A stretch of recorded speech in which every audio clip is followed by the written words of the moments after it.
Selamat jumpa sahabat praktisi laboratorium dengan saya Yulia Kantasubrata. Pembahasan kali ini mengenai estimasi ketidakpastian dari penetapan mangan (MN) dalam baja menggunakan metode spektrofotometri. Apa perbedaan studi kasus ini dibandingkan dengan studi kasus spektrofotometri sebelumnya?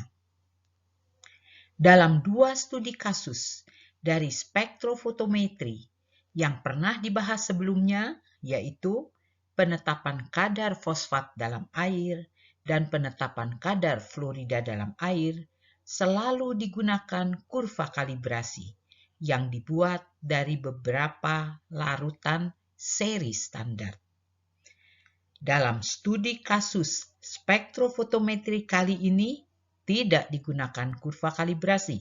Sebagai penggantinya digunakan perbandingan satu titik. Dalam hal ini, absorbansi dari larutan yang disiapkan dari sampel dibandingkan terhadap larutan yang disiapkan dari CRM, di mana kadar mangan dalam CRM diketahui dengan tepat dan dicantumkan pada sertifikat CRM-nya. Sebagai langkah pertama untuk mengestimasi ketidakpastian, dibuat model sistem pengujian. Dalam hal ini, contoh baja ditimbang sekitar 0,2 gram. Massa dari baja yang ditimbang ini dinotasikan sebagai mx. Kemudian, contoh tadi dilarutkan dalam aqua regia, campuran aqua regia dan HClO4. Hasil pelarutan dimasukkan ke dalam labu takar 50 ml dan volume labu takar 50 ml ini dinotasikan sebagai Vx. Diatkan sampai tanda batas dan untuk keperluan pengujian dipipet hanya 10 ml. Ditambahkan ke dalamnya H3PO4, kemudian ditambahkan pula KiO4, campuran dididihkan sampai terbentuk warna ungu dari KMNO4. Karena larutan contoh dipipet hanya 10 ml, berarti terjadi pengenceran dari asal mula sampel yang banyaknya sebesar mx tadi. Oleh karena itu, di sini dinotasikan ada faktor pengenceran F. Kemudian campuran yang sudah berwarna ungu dimasukkan ke dalam labu takar 50 ml, diatkan sampai tanda batas dan diukur absorbansinya pada lambda 545 nanometer. Langkah pengerjaan yang persis sama diterapkan terhadap CRM. Bedanya, pada CRM ini purity, PR, purity-nya dinotasikan sebagai PR, sudah diketahui plus minus nilai ketidakpastiannya. Berat CRM yang ditimbang kurang lebih sama, yaitu sekitar 0,2 gram, tetapi tentunya notasi dari berat CRM-nya kita bedakan dari berat sampel yang ditimbang. Di sini notasinya adalah MR. Langkah yang sama ditempuh, mula-mula dilarutkan dengan aqua regia dan HClO4. Hasil pelarutan dimasukkan ke dalam labu takar 50 ml yang 50 ml kali ini dinotasikan sebagai VR. Semua subskrip daripada R di sini adalah singkatan dari reference, karena CRM ini adalah suatu acuan. Kemudian, sama seperti sampel tadi, yang dipipet hanya 10 mili, ditambahkan ke dalamnya H3PO4, KiO4, campuran dididihkan sampai terbentuk warna ungu, dan dimasukkan ke dalam labu takar 50 mili, diukur absorbansinya pada panjang gelombang yang juga sama 545 nanometer dan besarnya absorbansi dinotasikan sebagai AR. Jadi, notasi MX, VX, dan AX diperuntukkan bagi contoh baja. Sedangkan notasi MR, VR, PR, P itu dari purity, dan AR, A-nya dari absorbansi, diperuntukkan bagi CRM, baja atau reference baja tadi. Faktor pengenceran F untuk keduanya dibuat sama. Dipipet 10 mili, pada akhirnya nanti akan diatkan sampai 50 ml. Sebagai langkah kedua, dituliskan rumus atau formula bagaimana PX ditetapkan. PX adalah kadar Mn dalam contoh baja. PX sama dengan CR. CR adalah konsentrasi Mn dalam larutan yang dibuat dari CRM. CR dikalikan AX. AX adalah absorbansi larutan contoh, dikalikan lagi dengan VX. VX adalah volume yang dipakai untuk menyiapkan larutan contoh, dikalikan F sebagai faktor pengenceran, dibagi dengan AR, yaitu absorbansi larutan CRM, dikalikan dengan MX.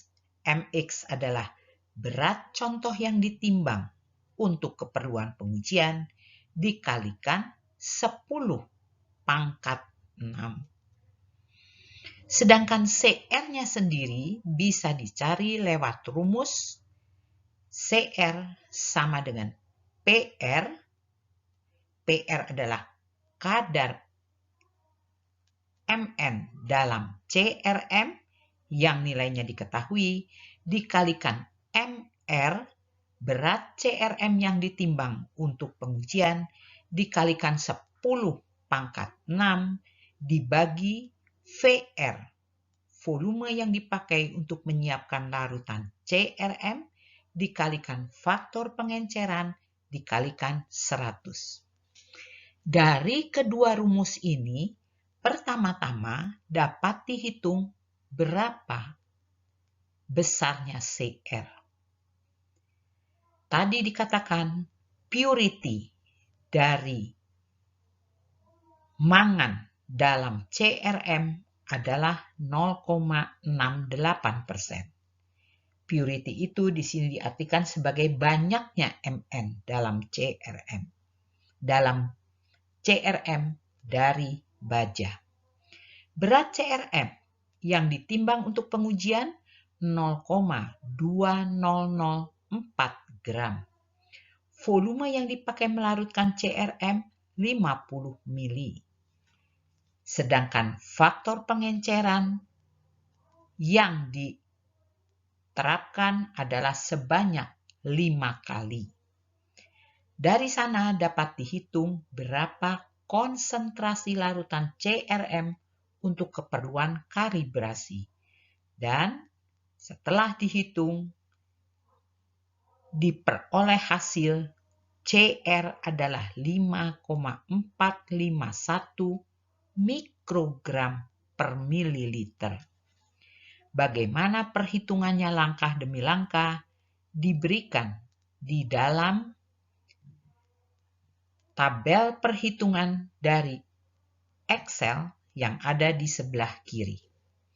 Berdasarkan angka CR sebesar 5,451 mikrogram per mili dan juga dari nilai AX yang besarnya 0,186 dan AR yang besarnya 0,226, kemudian VX 50 mili tadi, faktor pengenceran 5 kali, sedangkan MX berat dari contoh yang ditimbang 0,2001 gram, dapat dihitung berapa besar PX. Ternyata berdasarkan perhitungan di sini, PX yang diperoleh besarnya adalah 0,56% dan PX ini tidak lain adalah kadar Mn dalam contoh baja. Apa yang mau dihitung sekarang adalah ketidakpastian dari nilai PX sebesar 0,56% ini. Nah, untuk menghitung ketidakpastiannya harus digambarkan terlebih dahulu fishbone berdasarkan rumus yang dipakai. Jadi rumusnya disalin kembali di sini dan dari rumus PX inilah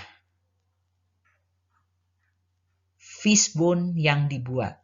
Gambarkan tulang punggung ikannya, letakkan apa yang kita cari, PX, pada bagian kepala ikan.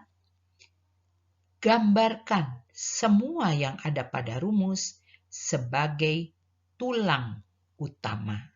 Jadi kita lihat dalam rumus PX ada 1, 2, 3, 4, 5, 6 tulang utama.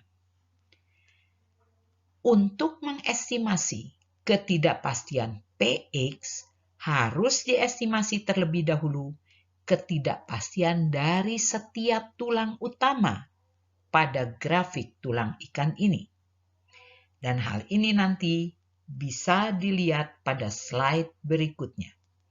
Ketidakpastian dari AX dan AR perhitungannya akan ada pada butir 4A. Ketidakpastian dari VX perhitungannya ada pada butir 4B. Ketidakpastian baku dari F perhitungannya ada pada butir 4C.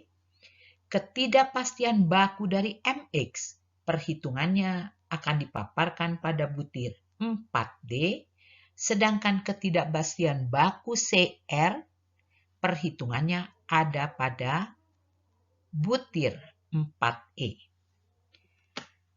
Untuk ketidakpastian baku CR sendiri, apabila dilihat dari fishbone yang diturunkan dari rumus CR di atasnya, terlihat bahwa ketidakpastian baku CR melibatkan kontribusi ketidakpastian baku dari PR yang diketahui sebesar 0,19 kali 10⁻²% atau 0,0019. Dan nilai ini bisa dilihat pada data dari langkah pertama pada bagian atas kanan. Ada data dari berapa nilai kadar Mn dalam CRM disertai ketidakpastiannya. Jadi ketidakpastian baku dari PR nilainya sudah diketahui. Ketidakpastian baku dari MR perhitungannya akan sama dengan ketidakpastian baku dari MX yang nanti akan dipaparkan pada butir 4D. Ketidakpastian baku dari VR perhitungannya pun akan sama dengan ketidakpastian baku dari Vx yang ada pada butir 4B. Dan ketidakpastian baku dari F, perhitungannya akan dipaparkan pada butir 4C dari slide-slide pada slide berikut ini. Kita lihat mula dari 4A. Jadi pada langkah keempat ini, kita menghitung ketidakpastian baku dan ketidakpastian baku gabungan. Dimulai dari menghitung ketidakpastian baku AX dan AR. Datanya diambil dari mana? Datanya diambil dari akurasi instrumen spektrometri yang digunakan. Jadi, dari instrumen spektrofotometrinya sendiri diketahui bahwa akurasinya punya nilai plus minus 0,005 tanpa pernyataan apapun.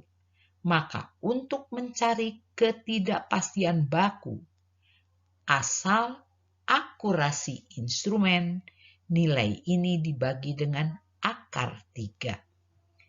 Kemudian diketahui pula bahwa reprodusibilitas pembacaan pada instrumen spektrometri punya ketidakpastian sebesar 0,002. Juga di sini tidak disertai dengan informasi apapun. Oleh karena itu, nilai 0,002 harus dibagi dengan akar 3. Inilah hasilnya.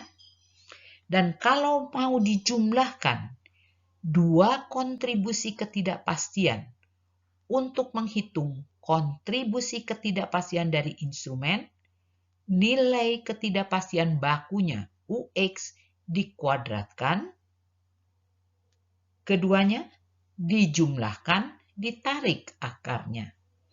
Maka dapat dilihat di sini kontribusi ketidakpastian dari instrumennya adalah 0,00311. Nah, ketidakpastian baku dari instrumen akan digabungkan dengan ketidakpastian baku dari repeatabilitas pengukuran laboratorium yang laboratorium lakukan. Dan itu tentunya ada di dalam logbook laboratorium. Jadi, data repeatabilitas pengukuran laboratorium punya ketidakpastian plus minus 9,91 kali 10 pangkat min 4. Karena ini menyangkut data repeatabilitas, maka dia termasuk tipe A, digunakanlah rumus UX-nya S dibagi akar N. Dan karena pengukuran yang dilakukan laboratorium hanya satu kali, berarti dibagi akar 1. Setelah mendapatkan nilai UX dari keduanya mula-mula dikuadratkan, dijumlahkan, ditarik akarnya. Dan nilai 0,00326 menyatakan ketidakpastian baku dari AR dan AX. Kita melangkah sekarang bagaimana menghitung ketidakpastian baku dari Vx dan Vr. Ketidakpastian asal kalibrasi dari labu takar 50 mili adalah plus minus 0,05 mili. Hal ini dapat kita lihat dari labu takarnya. Jadi pada labu takarnya tertera angka plus minus 0,05 mili tanpa pernyataan apapun, sehingga nilai 0,05 harus dibagi akar 3 untuk menghasilkan ketidakpastian baku asal kalibrasi. Ketidakpastian baku asal presisi pemakaian labu takar berdasarkan percobaan kecil yang dilakukan laboratorium, nilainya adalah 0,005347 ml.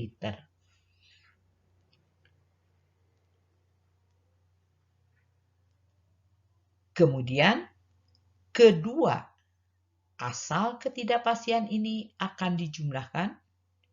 Yang dijumlahkan adalah kuadratnya, masih digabungkan satu lagi dengan ketidakpastian baku asal efek temperatur. Tentunya harus dicatat data berapa temperatur laboratorium bervariasi terhadap temperatur kalibrasi.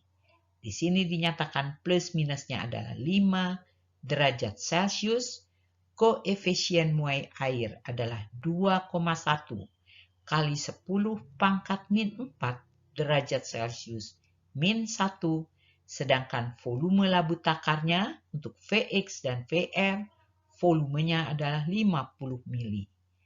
Pertama-tama dihitung dulu ketidakpastian baku asal efek temperatur dengan jalan mengalihkan volume dikali delta T, karena tidak ada pernyataan apapun mengenai tingkat kepercayaan, delta T ini kita bagi dengan akar 3 dikalikan koefisien muai air sebesar 2,1 kali 10 pangkat min 4 dan diperoleh hasil ketidakpastian baku asal efek temperatur 0,03031. Ketiga kontribusi dari ketidakpastian asal kalibrasi, asal presisi, asal efek temperatur akan disatukan menghasilkan ketidakpastian baku gabungan dari Vx dan Vr. Untuk menggabungkannya, nilai-nilai tersebut pertama-tama dikuadratkan, dijumlahkan, dan kemudian dari nilai jumlahnya tadi ditarik akarnya. Maka di sini didapatkan ketidakpastian baku Vx dan Vr sebesar 0,0422, tentunya dengan satuan mililiter. Pada perhitungan selanjutnya akan dicoba dihitung ketidakpastian baku dari faktor pengenceran F. Dalam hal ini digunakan pipet 10 mili dan labu takar 50 mili. Jadi dengan cara yang sama seperti tadi, hitung dulu berapa ketidakpastian baku dari volume pipet yang 10 mili. Angkanya diberikan di sini 0,01618. Dan bagaimana itu dihitung persis sama seperti yang dilakukan sebelumnya pada saat menghitung ketidakpastian baku dari Vx dan Vr.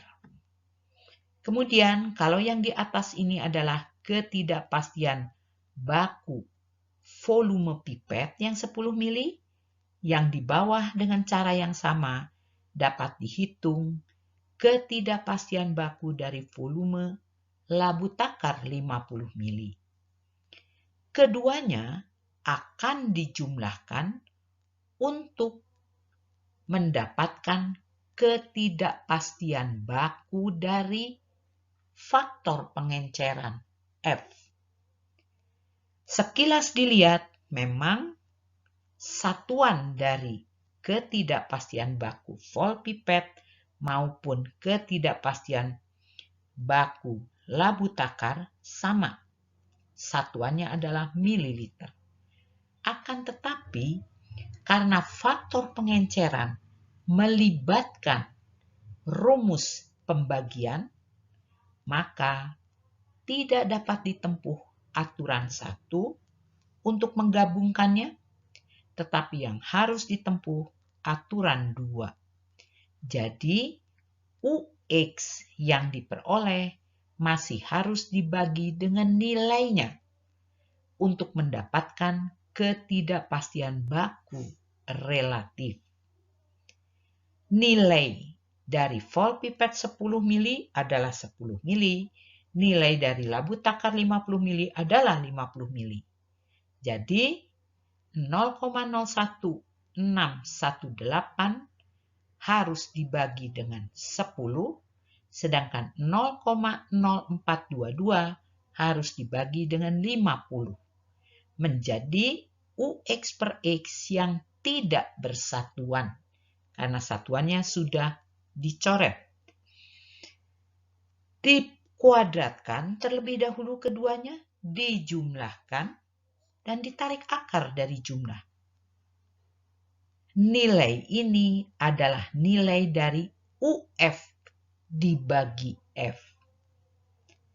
Apabila ingin diketahui hanya berapa nilai UF-nya saja, maka tentunya 0,00183 harus dikalikan dengan 5 sebagai nilai F, karena pengenceran dilakukan 5 kali. Berarti diperoleh di sini ketidakpastian baku dari F sebesar 0,00913. Perkalian antara 5 dengan UF dibagi F. Berikutnya adalah bagaimana menghitung ketidakpastian baku dari MR dan MX. Dalam hal ini, tidak seperti lazimnya yang pernah dihitung sebelumnya, studi kasus ini menghitung ketidakpastian baku dari penimbangan lewat data dari pabrik neraca. Dan pabrik neraca menyertakan data tanpa tingkat kepercayaan. Dikatakan dari data pabrik bahwa presisi neraca hingga berat 40 gram mempunyai nilai ketidakpastian sebesar 0,00002 gram. Sedangkan linearitas neracanya adalah 0,00003 gram. Karena di sini data dari pabrik neraca tidak disertai tingkat kepercayaan, kedua nilai ini harus pertama-tama dibagi dulu dengan akar 3. Inilah hasilnya. Dikuadratkan keduanya, dijumlahkan, dan besar kontribusi ketidakpastian dari pemakaian neraca adalah akar dari jumlah ini. Akar dari sigma. Dan diperoleh di sini akar sigma adalah 2,08 kali 10 pangkat min 5. Itulah kontribusi ketidakpastian dari neraca. Ini masih harus digabungkan dengan presisi penimbangan yang dilakukan laboratorium. Dari mana data untuk presisi penimbangan diperoleh? Tentunya dari logbook laboratorium melalui percobaan kecil, di mana laboratorium mencoba menimbang berkali-kali berat dari apakah itu anak massa ataupun benda inert lainnya yang punya berat sekitar 0,2 gram, yaitu berat yang dipakai untuk menimbang sampel maupun CRM. Nah, kita gabungkan keduanya. Ini adalah data dari logbook. Tentunya untuk menggabungkan ketidakpastian baku harus dikuadratkan terlebih dahulu. Kuadratnya dijumlahkan dan ditarik akar dari jumlah tadi. Di sini sebagai hasil diperoleh ketidakpastian baku MX adalah 8,021 kali 10 pangkat min 5. Yang tentunya nilai ketidakpastian baku untuk MR pun sama. Karena pada saat menimbang sampel dan menimbang CRM digunakan neraca yang sama. Sampailah kita pada bagaimana menghitung ketidakpastian baku dari purity atau kemurnian CRM. Sertifikat dari CRM baja yang digunakan adalah BCS nomor 232 dan menyatakan kandungan MN-nya sebesar 0,68%. Nilai 0,68% diperoleh dari nilai rata-rata persen MN mangan yang diperoleh dari 9 laboratorium menggunakan metode pengujian yang berbeda dengan metode yang dilakukan dalam studi kasus ini. Karena nilai tadi berasal dari 9 laboratorium menggunakan metode uji yang berbeda-beda, maka nilai yang diperoleh sebagai rata-rata, yaitu sebesar 0,68%, dapat dikatakan atau dapat dikategorikan sebagai nilai benar. Dan menurut keterangan atau informasi dari RMP-nya, RMP itu Reference Material Producer atau produsen bahan acuan, ketidakpastian bakunya itu punya nilai sebesar 0,19 kali 10 pangkat min 2%. Berarti ketidakpastian baku relatifnya, karena pada saat nanti kita akan jumlahkan dengan ketidakpastian baku dan lain-lain, yaitu MR, VR, dan F, tentunya semua harus dibuat relatifnya dulu, agar supaya semua bersatuan sama. Maka dia dibagi dengan nilainya yang besarnya 0,68 tadi diperoleh hasil 0,0028. Nah, kemudian untuk menghitung ketidakpastian baku dari CR, kita jumlahkan ketidakpastian baku dari PR, MR, VR, dan F. Kita lihat apa yang mau dijumlahkan tidak bersatuan sama. Oleh karena itu, agar semua bersatuan sama, harus dibagi dengan nilainya.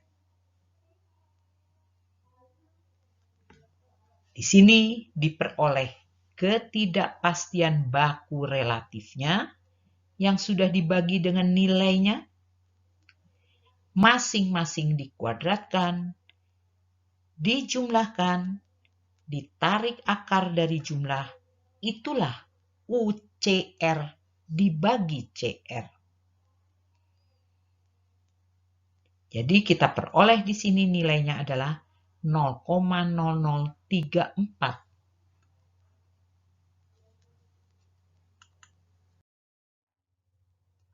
Sebagai langkah terakhir, gabungkanlah asal ketidakpastian dari semua tulang utama yang ada pada fishbone untuk menghasilkan ketidakpastian dari PX sebagai hasil uji. Dalam slide sebelumnya, kita sudah mendapatkan ketidakpastian UCR dibagi CR. Jadi, otomatis nilainya masuk di bawah kolom UX per X.